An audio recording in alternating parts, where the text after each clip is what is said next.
Hello, welcome to a video here that I'm going to be doing about some Dominaria United 17 lands data. Today I'm going to be talking about some surprising cards in the format, some other oddities, some things I like about Divination here. As you can see on this first slide, we're going to be talking about how people value the commons and uncommons in the set, and this set really is a uncommon set. I don't know what the format word. It's not a pauper set really, because the commons kind of suck, but the uncommons are great. So it's sort of an uncommon set. We need to come up with a term for that in the Prince versus Pauper debate cycle here. Without further ado, let's get into it.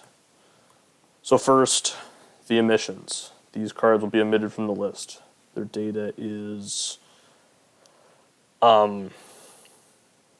correlated with each other. Mostly, the Shield Wall Sentinel is the best common by 17 lands win rate data. This makes sense. Shield Wall Sentinel is only in decks that have Wingmantle Chaplain in it. Wingmantle Chaplain is one of the best cards in the set. Shield Wall Sentinel always draws you Wingmantle Chaplain, or has the option to draw you Wingmantle Chaplain.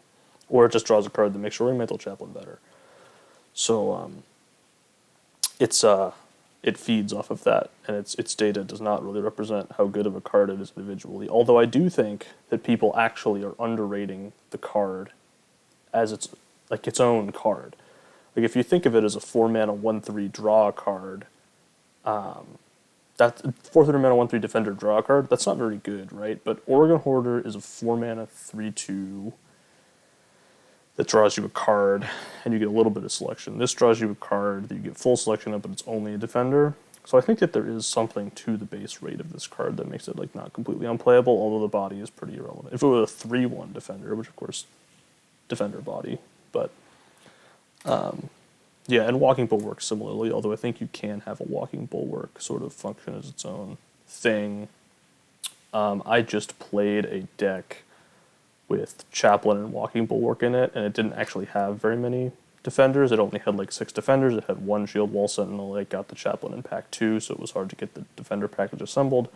But Walking Bulwark did a lot of work in that deck, to be honest with you, so I do think that it's respectable, but it's not going to show up here because this is sort of about general things, and I don't think that talking more about Wingmantle Chaplain or these other defenders is going to be especially interesting. Alright, so let's get into the actual meat of it here. Where does the community stand, right? So let's look at these. I've looked at the 17 lands data, I've looked at the top 10 commons by average last seen at, and I have looked at the top 10 commons by games and hand win rate, and we're going to look at some of the differences here. So the first thing you'll notice is that Lightning Strike is the highest picked card by people on Arena. Now, this is not necessarily 17 lands users. Average taken at is the 17 lands users stat, but I think that because you're drafting against people in the general Arena population, I think it's more useful to look at that data than the 17 lands users data, because you can't really know how quote-unquote sharp your pod is in terms of drafting.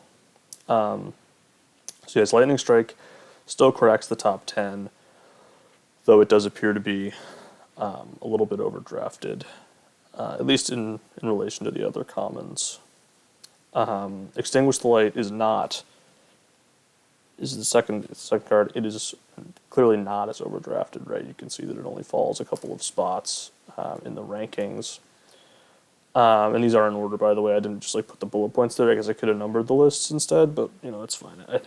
I believe in the ability to understand that the order is the order here. Interestingly, Citizen's Arrest does not appear in the top 10 commons by games and hand win rate. The card is solidly in my version of Tier 2, which is to say an above average card, but nothing especially transcendent. No Tier 1 card, not a Tier 1 card like Tolarian Geyser.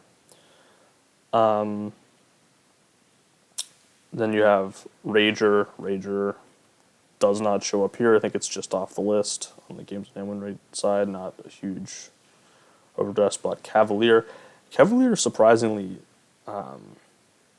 maybe being even a little bit underrated. I think I would say properly rated is probably fine with Cavalier. People are drafting it appropriately.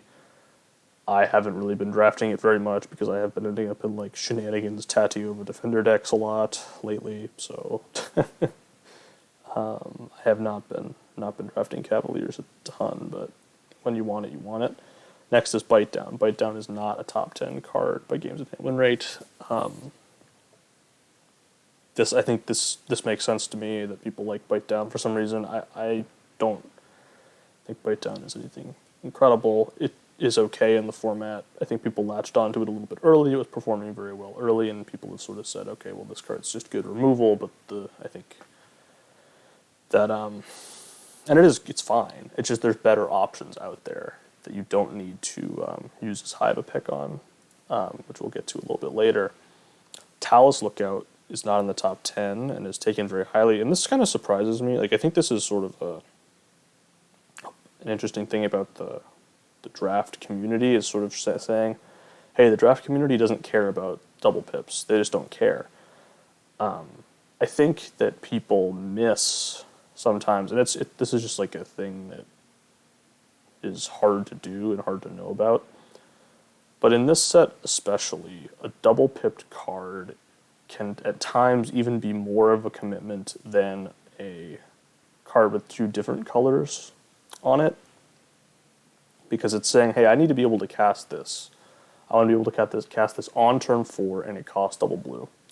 That's a lot of commitment, and people, I think, are probably saying, I'm going to be in blue, I can cast it on turn 4. But I think that in this set, when you want to be playing a lot of colors, sometimes it becomes difficult for people to see this as anything but just a blue card, when in reality it's like you need to be a base blue card for this. It means you need to have like 8 sources or so of blue.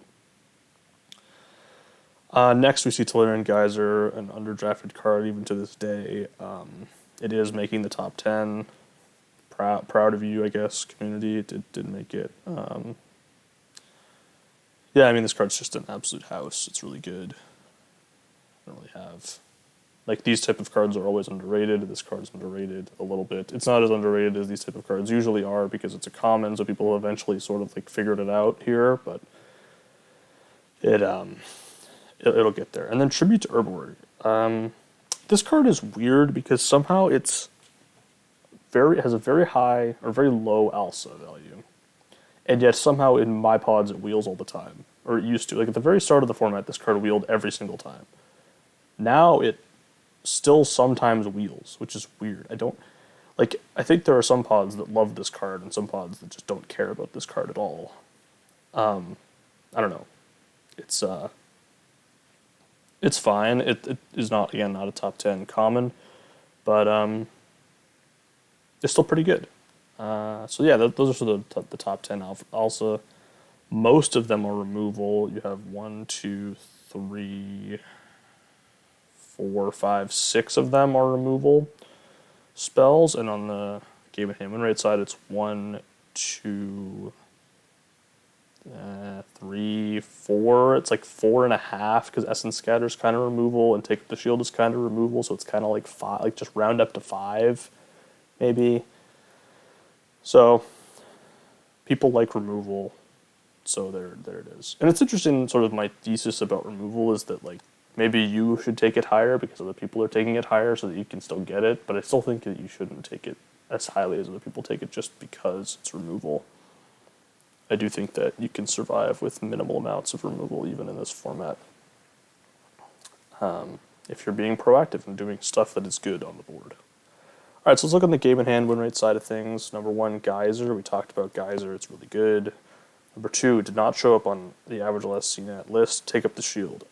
People don't like combat tricks, and even when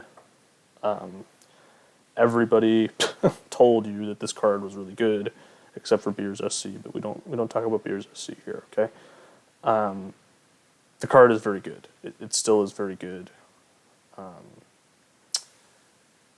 It is worse than at the beginning of the format because it's a combat trick.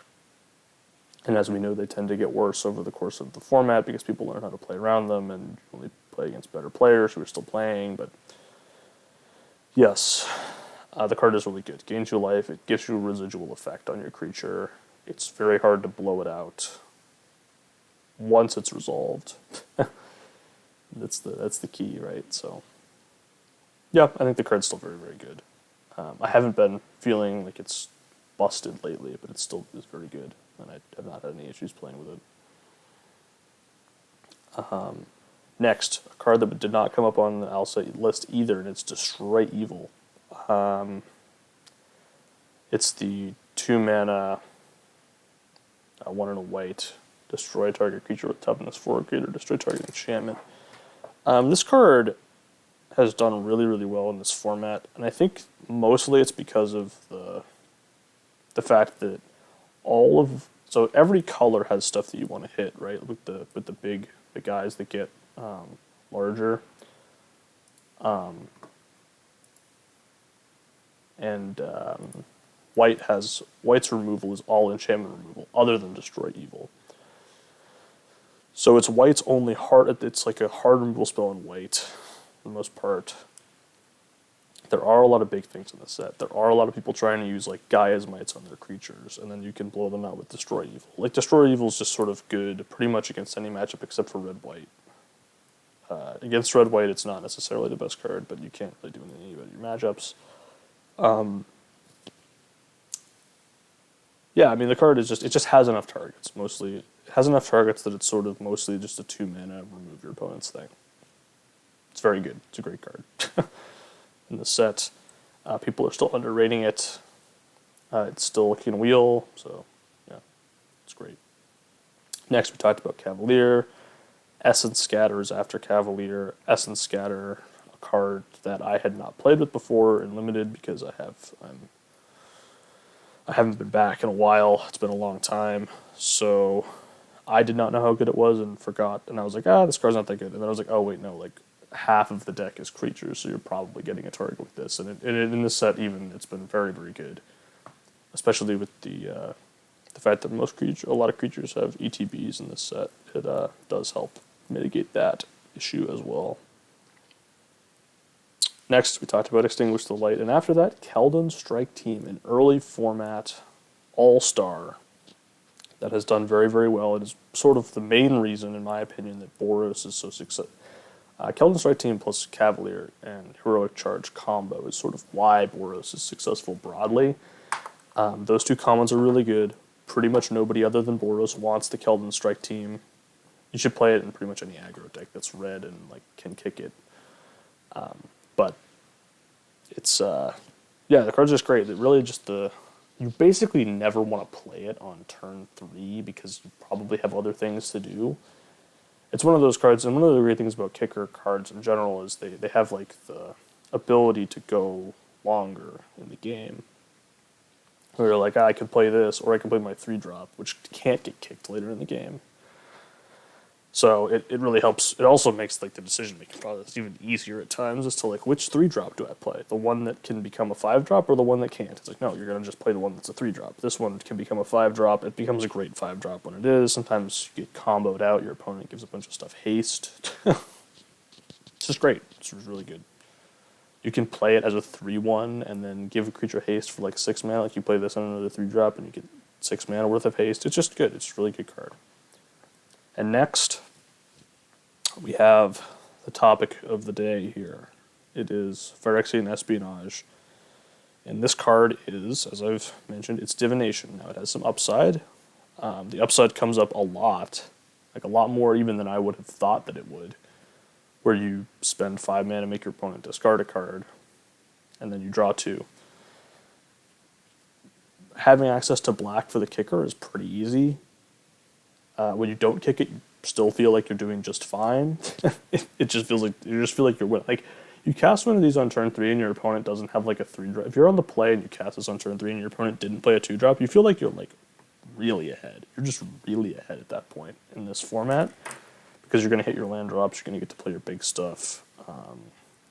That's where you want to be. So this card's just fantastic.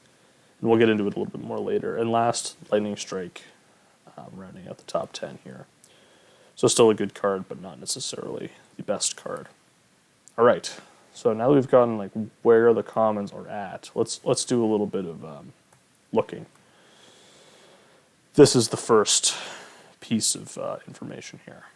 And it's a very simple piece of information that I think that people need to take into account here. And it's that Destroy Evil is better than Lightning Strike in this format. Now, obviously, this is not going to universally be true for every format, but I think that in this format, it's just, I mean, let me count the ways here. So first, Destroy Evil hits bigger things. This format has a lot of big stuff in it. It has Territorial Morrow. It has the Manigoth Sentry in green. Those are big things. It has the 5/5s that we talked about, and also the cycle of 5. I guess they're not all 5/5s, but they all have the cost-reducing cards that are not all 5/5s, but could basically all be 5/5s, and all get hit by this. Especially Talarian Terror, which has a Ward 2 and is difficult to deal with anything that doesn't,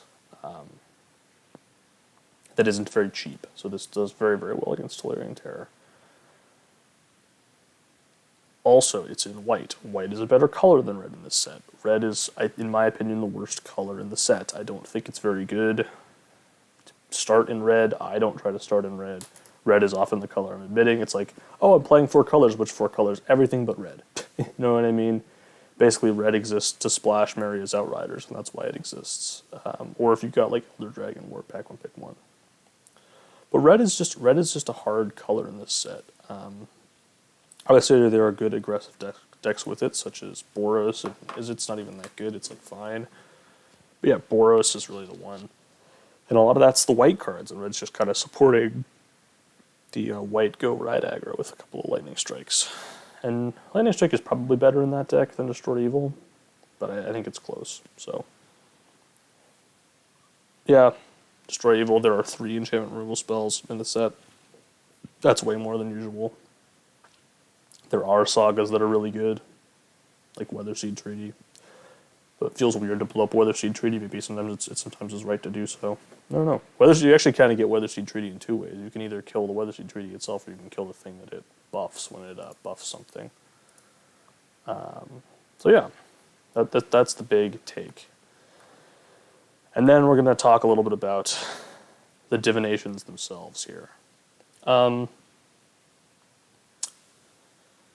Obviously, I didn't talk about Shadow Prophecy in the top 10 commons, and the reason is that it's not a top 10 common, obviously. But the card can, at sometimes, be a replacement for Espionage. There are people who think that it's better, like it probably is better in Domain decks. I don't know. Putting the cards into your graveyard is very good. Losing 2 life is very bad. Not being able to make your opponent discard a card for 2 extra mana, I think it's probably a wash. But like I think in Domain you may want Shadow Prophecy over Espionage, even though Espionage is really, really good. So unlike some of the other cards in the average last CNET data that we talked about earlier, Phyrexian Espionage is not even close to being picked in the top 10. It's being taken at number 36 among commons, which is very far off the top 10. It means it wheels a lot. I end up with 3 of them in my decks all the time, because there's just, you can play 3 of them. There's no, like, you can play too many of them, but like you kind of can't play too many of them. It's hard to play too many of them, especially because they do have a little bit of extra disruption of the opponent that can matter in the mid game. Yeah, I think this is, as you can see here, the best card draw has ever been, really, even. Just straight card draw in Limited, on Arena, of course. Now, obviously, back in, like, Alpha, yes. Yes, Ancestral Recall is better than for Espionage. We know this. However, in Modern Limited, card draw has never been this good. And the reason for that, one of the big reasons for that, is there are no good common 2-drops. Good aggressive common 2-drops, really. There is the 3/1 in white, and that's kind of about as good as it gets. That's as good aggressive 2-drop as you're going to get. And that's why I think that Espionage can be so good in this set, is that you have time. You have more time to draw the cards. Your opponent is going to have a hard time killing you when you draw them. It becomes very difficult for your opponent to once you've cast an espionage and the opponent's trying to play a longer game, you're in the lead at that point. So it's just such a good all-encompassing card that I think that it does everything you want in the format. It even helps you to fix too. One of the sneaky things about this card is if you're sort of like a base blue deck, you can use other card like this plus Impulse can sort of be your fixing a little bit with the dual lands and make it easier for you to cast all your other off-color spells, which you really want to do because a lot of those are very powerful. So yeah, I mean the card is just really, really good. All right, that's my thesis on espionage. Next, the uncommons. We're going to do the same thing that we just did, except now it's uncommons, and I'm probably going to go through them. Like this is, as I mentioned at the top, it's uncommons.format. The uncommons are kings. These cards are the best amongst them. And let's take a look. So, by Alsa, it's Prayer Binding on the list of games at Hamlin Rate. Phyrexian Missionary, interestingly, is probably taken appropriately, I would say. So those, I also don't hate Prayer Binding being the first Alsa. Like it's splashable and it's removable, and it doesn't. And these win rates differentials aren't that high. Knight of Dawn's Light, very good card, appears on the games at Hamlin Rate list. Herlin Battle Hymn, we will get into that card later. Cut Down, not going to appear in games at Hamlin Rate list. Knight of Dusk Shadow. I need to stop making that noise, but you get the point. Neshoba Brawler, yes, it's the best uncommon. Weatherseed Treaty, yes, it's the second best uncommon. Tailswipe, no. So that's a quick rundown of the Alsa. Interesting notes, cheap removal appears to be very highly prioritized by the community. Cut Down and Tailswipe are on here, despite not performing especially well. And actually, the only one mana removal spell that appears on the Games at Hand Win Rate list is Rona's Vortex, and does not appear in the Alsa list, which is interesting. Now, it does require 2 colors to cast it properly, but you should still be taking that card very, very highly. Kicking it is not especially hard in many decks. The Games at Hand Win Rate list, as I mentioned, are Neshoba Brawler, Weatherseed Treaty, and then Tatyova, a card that has even overperformed what I thought, and I thought it was going to be good. Many people thought it would be bad. I thought it would be very good. It is very good. Basically, it just sort of turns all of your cards into, like, viable draws in the late game. It also turns all of your card draw to be, like, really, really good. Because when you get to... A lot of times when you have card draw in your deck, you end up flooding out a lot because you sort of just hit all... You're eventually just going to draw all your lands. But Tatyova turns all your lands into creatures, and those creatures fly, man. So, it's very good at that. Next, Phyrexian Missionary, the card that I thought was going to be the best uncommon in the set when I saw it at first. It is not the best uncommon in the set, although it is very good. It just does everything. It gains life. It gets something back from your graveyard, which you really want to do in this set. There's basically no graveyard disruption, so you can kind of get back what you want. Yeah. Next, Micromancer, and its friend, Rona's Vortex, is 2 places below it on the uncommon list. Micromancer essentially is a 4-mana draw card. 1/3/3. It's a hill giant that draws you a card. That's really good. Now, the card is small, very small, but with cards like Rona's Vortex and Cut Down and Tailswipe, those cards can be like removal. You've Gaia's Might in the format's really good to have. You can have like a toolbox with this card. This card requires deck building restrictions, but it also doesn't require that many. You really only need 2 spells with it. If you have two Micromancers, that sort of becomes a little difficult. But I think the upside usually is worth running both of them. If you only have like 2 or 3 spells, it is tough. That's one of those things that I'm not very good at, is building a deck with them.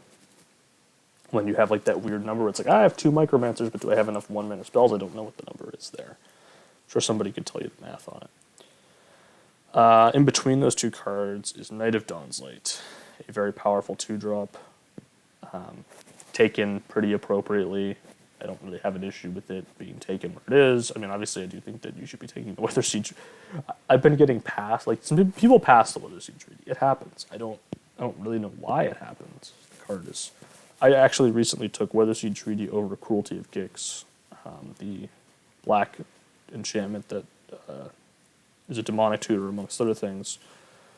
And it's because it's just a better card. The card's just better. And I actually, when I played the games, I was like, yeah, this is just way better. I had 2 of them in the deck, and it was great. It was just a great. I was like, oh, this is phenomenal.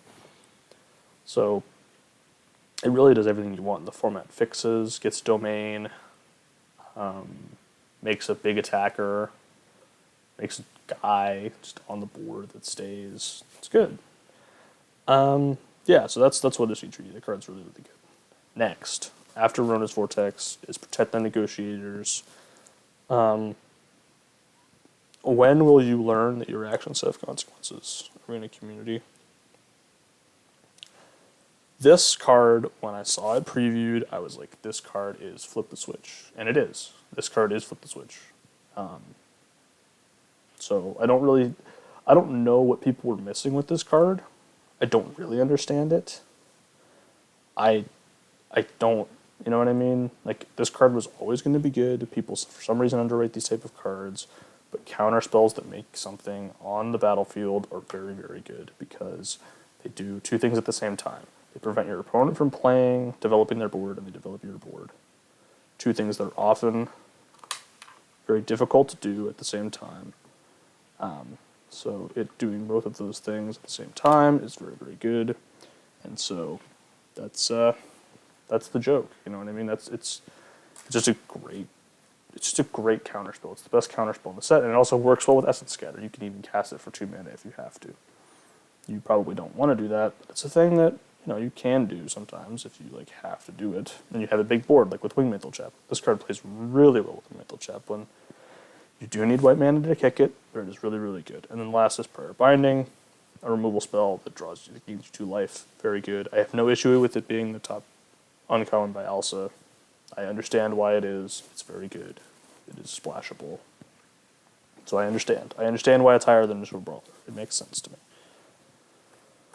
Well, let's get into the big 2 here. And I call them the big 2 because they are the big 2. And if you notice earlier on the common list of top 10 Game and Hand Win Rate commons, didn't see any green cards.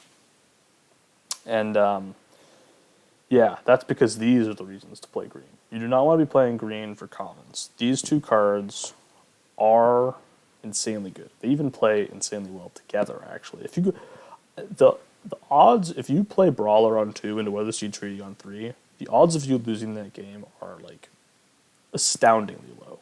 You know what I mean? How do you lose that game? I don't know if it's possible. That's obviously a little bit over the top. But basically, Neshoba Brawler is a 2-mana 3/3 at bare minimum in this set, really. And even it's a 2-mana 2/3 at bare minimum, but at 90% of decks, its bare minimum is actually a 2-mana 3/3. It's this card, and in the late game, it's a 4/3 or a 5/3, and it has trample. It's just so good. It wears Gaia's Mites really well. So if you have Gaia's Mites in your deck, it's incredibly great with that. It even synergizes with the domain stuff. Yeah. It synergizes with Weather Seed Treaty. Weather Seed Treaty, so Weather Seed Treaty does 3 things. It fixes you, it ramps you, and it improves your board. Well, actually, it does 4 things. It improves your board, and then it also gives you an attack that has trample. There are 2 trample tricks in the set. One of them is Colossal Growth, which you need a red kicker for, and it's 1 and a green that you have to kick to give trample. This card does not have to be kicked. It just gives trample domain payoff. At domain payoff level here. That's it. There's no extra deal here. This card just gives, again, bare minimum +3/+3 in trample. And then you're just hitting your opponent in the face. Your opponent's oh, I guess I'll just start the game at 15 life. You know what I mean? It's oh, okay. That's sort of what this card does. And it does work well with cards like Tatiova. It works well with any green card, really. Works really well with Maria's Outrider. You go this into Maria's Outrider on 5 or on 4, I guess. It's just such a good combo. And these cards are green. These are the green cards. Don't play green unless you're playing these cards or you're splashing for Urborg Repossession. This is the be all end all for green. And we talked a little bit about me thinking red is bad. And I'm going to finish up today's presentation by asking if red is okay. And my thesis about red is that it's a color that is too good at being utilized in the domain-y decks. So you can't really use the color by itself, right? You see Hurloon Battle Hymn here. You see Lightning Strike here. These are both splashable removal spells that the community values very highly. And they go into your domain decks, and they're good in your domain decks, which means that they're hard in your base red X other color deck. So red is just sort of suffers a little bit from success here. Maria's Outrider, another splashable card that you want to be splashing because it's a domain card. It's one of red's best commons. So it's just hard to be red and get the stuff that you need when everybody's sort of taking it's like, oh, I'll take that best red card because I can splash it, and it's not a big deal. And you're sitting there like, I need that. I need these red cards. Where are all the red cards? It's like sort of why it feels like those colors never open. Is because people are just sort of taking these cards that are like, I can splash that if I can't find the red source. All right, that's it for me today. This is my little PowerPoint about divination and other data stuff. Talking about format a little bit. Defenders are still king, and that's Dominaria, baby.